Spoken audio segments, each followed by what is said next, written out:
I have to admit, I'm kind of getting used to normie life.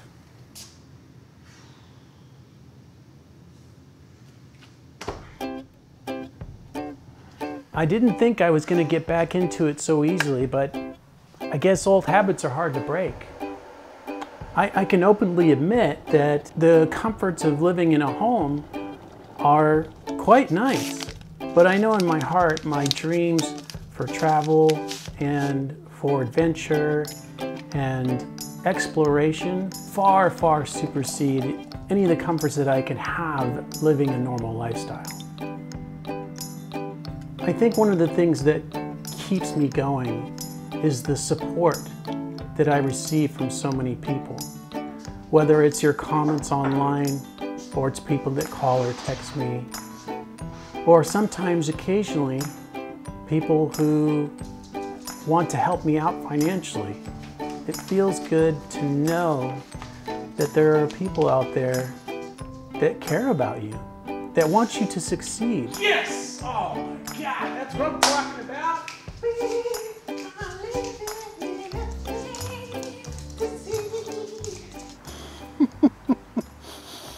It has been so long. Oh, almost like 60 days since I vlogged. And honestly, I actually started yesterday, and it was funny because all of these ideas started flooding in my head again, and I just remembered how much I really enjoyed vlogging.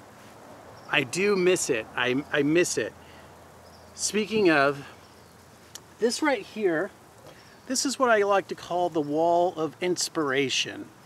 It's, you know, it's got my handle on it, obviously, for advertising purposes, but this right here, these are people that inspire me to continue doing van life. And even though I haven't been doing it for the last year now or so, I'm still gonna.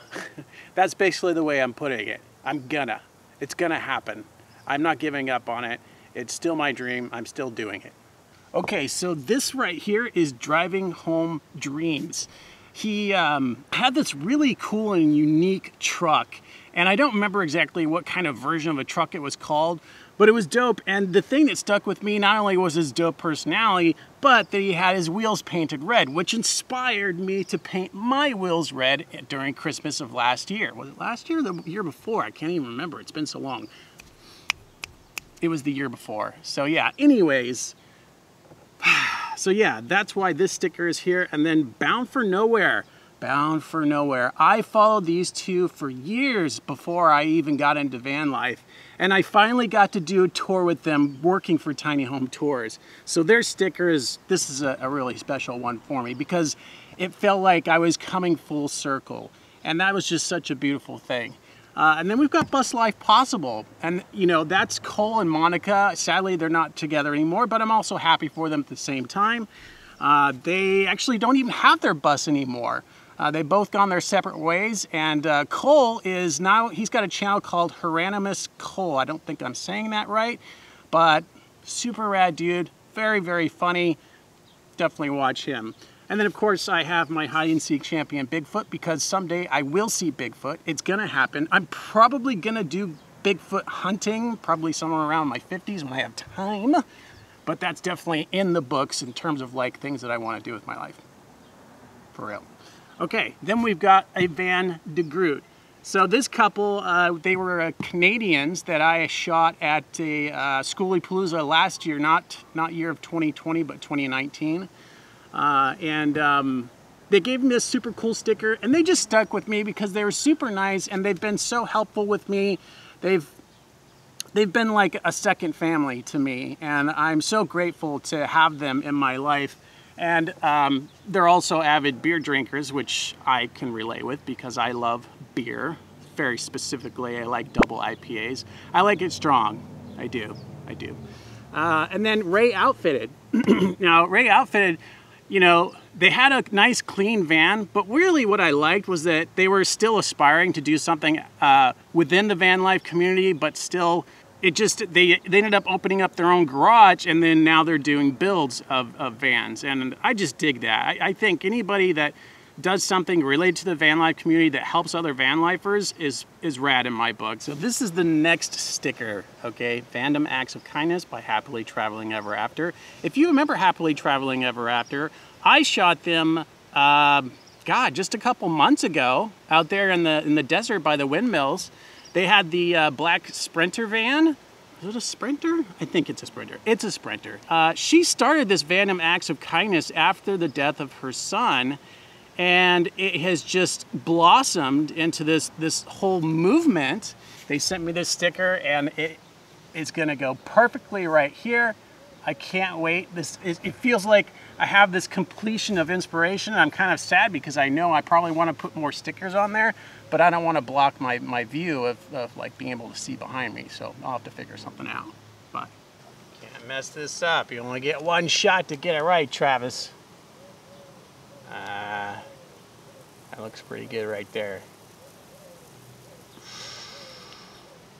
Oh, look at that. Oh my God, that looks so good. I freaking love this sticker. This is probably by far my favorite sticker. It has to be. I mean, look at all the detail. I love it how you can see the couple and they're jumping with glee, and you've got Arizona in here, you got the sun, you got mountains, and there's fish, and oh man, this is just rad. Like, this would be super cool on something else, like a mural. This is really, really dope. I love this sticker. It looks so good right there.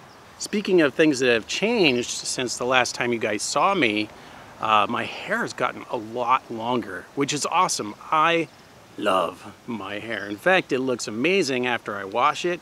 It's all flowy and beautiful, and I can't get enough of it. I love washing my hair, but at the same time, I don't like washing my hair. There are some pluses and there's some minuses to having long hair, and I'm realizing now, like I used to like get so frustrated when women would like, their hair would be everywhere, but now I get it. I get it, ladies, I do. I feel you, I get it. So there's this new kind of hairdo that I've started to be able to do that I actually really like and I enjoy. And I started to do yoga, and I can see why men have their hair like this. Like I used to think, oh, it's just like a style thing, but there's actually a purpose behind it, at least there is for me. And that is to put it into a man bun. That's right, I said it, man bun. I know, some people are just like, they hate it, they loathe it, they just don't get it. But I mean, I've tried the ponytail way, and it's okay, it's cool, it's old school, but honestly, like whenever I want to lay my head down, it's just bothersome. My hair is not thick enough for like the cushion, so it's just like this thing in the back of my head, and I'm like, I don't like it. But if I put it up into a man bun, it looks great. So like this, and it's not bad. I mean, let's just be perfectly honest here. I mean, I like it, you know? It's not the most amazing hair setup or whatever, but I just like it. Keeps the hair back, looks good over here, looks kind of cool in the back. I don't mind it, you know, and I'm not bumping the back of my head every time I lay my head down, so I like it. This is staying. So since moving to Indio, travel and gas has absolutely killed my bank account. I'm now spending 2 to 3 times as much money on gas and travel than I was when I was living in Palm Desert. And the reason why is because Indio is on the other side of the Coachella Valley. You have Palm Springs, you have Palm Desert, you have Rancho Mirage, you have Indio, you have La Quinta, you have Bermuda Dunes. Well, Indio is right around in that back alley area where nobody likes to go except for maybe Coachella. And I'm not saying Indio is a bad place to live. I'm just saying I don't like to go to anything out in Indio except for where I live. I can at least say that the travel is prettier out here than it is in Palm Desert. I have way better views of the mountains. It's much more colorful here, but again, it cost me 3 times as much just to live here. So when I first moved out here, I like wasn't eating this at all. It was, I don't know why. I think it's because I was just trying to save money. But I've basically realized that I really need to have this. This is like the anchor to start my day. Yeah.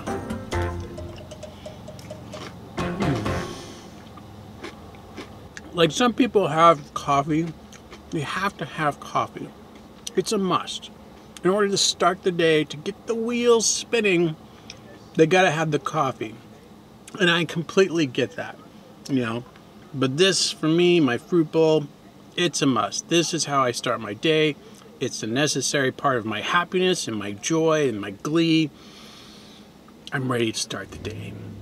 If you're just watching this for the first time and you don't really understand how I got to where I am, I was dealing with pretty bad insomnia, and that's why I had moved out of my van and I ended up back in the desert, and I'm staying with other people and whatnot. So anyways, I moved in with her. I lived with her for like a month and everything was fine. Then all of a sudden, out of nowhere, just the night before I'm about to go to Arizona to get those other tours that I did, I couldn't sleep. And for 3 days, I went through some of the worst insomnia I've ever experienced. I got absolutely zero sleep. I was basically essentially experiencing exactly the same thing that I was experiencing inside the van. All the same things, all the twitching, the no sleeping, the humming was loud. It was awful. And I went to the hospital. They gave me Ativan and knocked me the f out. I was out cold. And it was like a godsend because I didn't know what else to do to go to sleep because nothing else was working. Melatonin wasn't working. All the old tricks that I used to do weren't working at all. It's basically called a lorazepam, and it's a benzo, I think, and it had I had no side effects to it other than just feeling drowsy the next day, but to me, it was completely worth it. The problem with lorazepam or Ativan is the fact that your body can be dependent on it or become dependent on it, and that was really the last thing I really want to do, is be dependent on some kind of drug that puts me to sleep. So I was kind of weaning myself off. I would take it for like a day or two, and then I would try something else, and I would try something else. And I spent a good 3.5 weeks experimenting. I would take Ativan when I had to, and then I would try something else. I just have to say that insomnia is torture. It's absolute torture. I don't wish it on anybody. You can't function. You can't do anything. You're so exhausted. You're so tired. You know, it's just, I don't even like thinking about it because it kind of stresses me out because it's still pretty recent. But anyways, I'm going to share with you exactly what I did and how I overcame insomnia. So this is where it all began. Right here is a whole laundry list of crazy things that I tried to get to sleep. I was very adamant with my doctor. I'm like, I don't want to be addicted to this stuff, but I do need as much as I can for backup just in case I can't sleep. So it was extremely stressful for me. This is essentially what I've been dealing with for the last 3.5 weeks. Up to a month. It's just been absolute torture and absolute horror. I've barely been able to do any work or get any work done or film any new projects. It's been really awful. Taking things isn't really seeming to work. I bought this lavender spray stuff. You spray it on your pillow. It's supposed to work. Highly recommended. Didn't do shit. Didn't do anything for me. It smelled like cheap perfume. It wasn't really good lavender perfume. It smelled like a cheap cologne my dad used to wear back in the day. Like, he used to wear Brut. I think he might actually still wear that stuff. I ended up going to the hospital again because I was going another 3 days or so without sleep, and they did prescribe me more Ativan. The gal that was there had recommended Ashwagandha. And I had been researching and looking at a lot of these different types of sleep aids. And Ashwagandha was a highly recommended thing to take for anxiety as well as sleep. And so I ordered some Ashwagandha, and I essentially ordered the whole gamut, all the different types of things that you can try for sleep aid. You have to be careful with all this stuff. Really do your research. And, you know, I was just so exhausted. I was looking for anything, and I was trying whatever I could, and I ended up hurting myself. I did. I hurt myself, and I could have killed myself. And I'll explain to you how. All right. This is Gaba. Now, Gaba basically works the same way as Ashwagandha does, but the difference with this is that this actually stopped the muscle twitches, which was the #1 reason why I really wasn't getting to sleep. Unfortunately, it didn't make me sleepy, and that's a problem. So of course I had to mix, but I went online to make sure and research that you have to be careful what you take with these things because they can have negative effects on you. So there's a lot of research you have to do. You have to be very careful. I looked up what would happen if I mixed GABA with magnesium. And there was nothing on there that said that it would cause anything bad to me. Within 30 minutes of taking the calm after the GABA, my body heated up really hot, which is not good. And I felt obviously very tired, and I did sleep, but not after being very concerned with myself for about a couple hours. After the anxiety surpassed, I got tired enough, and I did go to sleep. And I began to think, okay, well, maybe this is something. But then the next day, I started feeling really bad. I had really bad chest pain.